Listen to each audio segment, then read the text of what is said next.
Wisdom views में खुश आमदीद। आज हम जॉर्ज ऑरवेल के शहराए आफाक नॉवल 1984 के बिल्कुल शुरू में जा रहे हैं, यानी इसका तारुफ और पहला बाब। मकसद ये है कि इस डिस्टोपियाई दुनिया को समझा जाए जो ऑरवेल ने बनाई है, और शुरू होते ही कारी पर एक अजीब सा असर पड़ता है, वो उबली बंद गोभी की बू जी, और पुराने मैले कपड़ों की। हाँ, और विक्ट्री मेंशंस की वो खस्ता हाली, लिफ्ट खराब, बिल्कुल। और वो बड़ा सा पोस्टर हर दीवार पर, बिग ब्रदर तुम्हें देख रहा है। जी, ये माहौल फौरन कायम हो जाता है। मतलब गुर्बत, जवाल पजीरी और सबसे बढ़कर वो हर वक्त निगरानी का एहसास। और इसी माहौल में हमारा मरकजी किरदार है विंस्टन स्मिथ, कोई 39 साल का, टखने पर एक नासूर भी है। ये छोटी छोटी तफसीलात सिर्फ माहौल नहीं बनाती, बल्कि ये इस पूरे माशरे की हालत, वसाइल की कमी, सब कुछ दिखा देती हैं। और निगरानी का जो अहम तरीन आला है वो टेली स्क्रीन। ये एक अजीब चीज है। मतलब ये नशर भी कर रही है पार्टी का प्रोपेगेंडा, और साथ ही साथ आपको देख और सुन भी रही है हर वक्त। बिल्कुल। आप इसे धीमा तो कर सकते हैं पर बंद नहीं कर सकते। और उसका नफ्सियाती असर सोचें जरा। जब आपको पता हो कि आपको हर लम्हा देखा जा रहा है जी, तो आपकी सोच, आपका रवैया, सब कुछ खुद ब खुद काबू में आने लगता है। आजादी तो मतलब खत्म ही हो जाती है। इसी घुटन में विंस्टन, जो पार्टी का नीला यूनिफॉर्म पहनता है, वो एक तरह से पहला बागियाना कदम उठाता है। जी, वो डायरी खरीदता है। हाँ, एक पुरानी दुकान से एक खूबसूरत सी डायरी, और उसमें लिखने का फैसला करता है। ये काम ही अपने आप में खतरनाक है, बहुत खतरनाक। और फिर वो लिखता क्या है, बड़े बड़े हुरूफ में बार बार, डाउन विद बिग ब्रदर। जानते बूझते कि ये थॉट क्राइम है। थॉट क्राइम यानी पार्टी के खिलाफ सोचना भी जुर्म है। एक ऐसा जुर्म जिसकी सजा सिर्फ मौत है, और पकड़े जाना तकरीबन यकीनी है। ये पढ़ते हुए ही रोंगटे खड़े हो जाते हैं। असल में ये थॉट क्राइम का तस्वुर ही इस पूरी डिस्टोपियन दुनिया का मरकज है। ये सिर्फ आपके अमल को नहीं, आपकी सोच को कंट्रोल करने की कोशिश है। तो डायरी लिखना, खास तौर पर ये अल्फाज लिखना, ये विंस्टन की अंदरूनी बगावत का पहला, शायद लाशऊरी इजहार है। एक छोटा सा कदम, मगर इस निजाम के खिलाफ बहुत बड़ा। फिर हमें उन विजारतों का पता चलता है। अजीब नाम है उनके। विजारत सच्चाई, जहां तारीख को बदला जाता है। विजारत अमन, जो जंग की जिम्मेदार है। विजारत फरावानी, जो कहत पैदा करती है। और सबसे ज्यादा खौफनाक, विजारत मोहब्बत। हाँ, जिसमें कोई खिड़की नहीं और जहां लोग गायब हो जाते हैं। उन नामों का तजाद ही डबल थिंक है। पार्टी का बुनियादी उसूल डबल थिंक यानी बेवक्त दो मुतजाद, बिल्कुल उलट बातों पर यकीन रखना।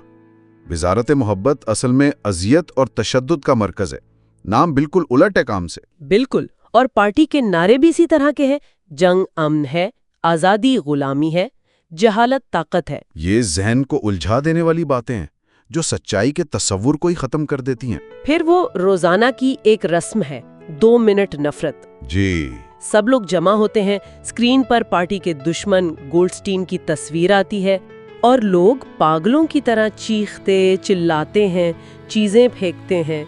नफरत का एक तूफान उमड़ आता है। हाँ, और फिर जैसे ही बिग ब्रदर की तस्वीर आती है, सक पर सकून हो जाते हैं। एक औरत तो चीखती है, मेरा निजात दहिंदा। देखें, ये सिर्फ गुस्सा निकालना नहीं है, ये एक नफ्सियाती तकनीक है। अच्छा, इसका मकसद है अवाम की मायूसी, उनके गुस्से को पार्टी के बनाए हुए एक दुश्मन की तरफ मोड़ देना, ताकि वो असल मसाइल पर सवाल ना उठाएं। बिल्कुल। और इस मुश्तरका नफरत से पार्टी से उनकी वफादारी और मजबूत हो जाती है। ये सोच को कंट्रोल करने का एक बहुत मुअस्सर तरीका है। इसी बाब में दो और किरदार भी नजर आते हैं। एक वो स्याह बालों वाली लड़की जूलिया, जिसका नाम बाद में पता चलता है। हाँ, जिसे विंस्टन शुरू में सख्त नापसंद करता है। उसे लगता है ये थॉट पुलिस की जासूस है। और दूसरा ओब्रायन, इनर पार्टी का रुकन, जिससे विंस्टन को एक अजीब सी कशिश महसूस होती है। एक लम्हे के लिए उनकी नजरें मिलती हैं। हाँ, और विंस्टन को लगता है कि शायद ओब्रायन भी उसके जैसा है। जी, शायद वो भी पार्टी से बेजार है। और यहीं से उसके जहन में ब्रदरहुड नामी खुफिया तंजीम की उम्मीद पैदा होती है। हालांकि उसे पक्का यकीन नहीं कि ये तंजीम है भी या नहीं, या ये भी पार्टी का फैलाया हुआ कोई अफसाना है। یہ امید اور شک ونسٹن کے کردار کا اہم حصہ ہے۔ ونسٹن ڈائری میں ایک فلم کا بھی ذکر کرتا ہے جو اس نے دیکھی تھی۔ جی، وہ بہت پریشان کن واقعہ ہے۔ مہاجرین کی کشتی پر بمباری، ایک عورت اپنے بچے کو بچانے کی کوشش کر رہی ہے اور سینما میں بیٹھے پارٹی ممبر کہکے لگا رہے ہیں، سوائے ایک پرولت عورت کے۔ ہاں، صرف ایک نچلے طبقے کی پرولت عورت نے احتجاج کیا کہ بچوں کے سامنے یہ سب کیوں دکھا رہے ہو؟ یہ واقعہ ظاہر کرتا ہے کہ معاشرہ کس حد تک بے حس ہو چکا ہے، تشدد معمول بن گیا ہے، اور پرولیٹاریا طبقے کی کوئی حیثیت ہی نہیں۔ پارٹی کی نظر میں وہ غیر اہم ہے۔ پرولس کیا کہتے ہیں، کسی کو پرواہ نہیں، یہ پارٹی کا رویہ ہے۔ تو خلاصہ یہ کہ پہلا باب ہی ہمیں ایک ایسی دنیا دکھا دیتا ہے جو مکمل نگرانی، نفسیاتی جبر، خوف، غربت اور تاریخ اور سچائی کی مسلسل توڑ مروڑ پر قائم ہے۔ ونسٹن کی ڈائری اس اندھیرے میں ایک چھوٹی سی لرزتی ہوئی شمع جیسی ہے، بغاوت کی ایک چنگاری۔ اور یہیں سے وہ بنیادی سوال اٹھتا ہے جو پورے ناول میں ہمارے ساتھ رہے گا۔ کیا ایسے نظام میں جہاں سوچنا جرم ہو، جہاں ماضی کو روز بدلا جاتا ہو، کیا وہاں انفرادیت، سچائی، محبت جیسے انسانی جذبات زندہ رہ سکتے ہیں؟ یا انسان بس پارٹی کا ایک پرزہ بن کر رہ جاتا ہے؟ یہ ایک بہت گہرا سوال ہے۔ ہم 1984 پر اپنی یہ گفتگو اگلی بار جاری رکھیں گے اور باب 2 کا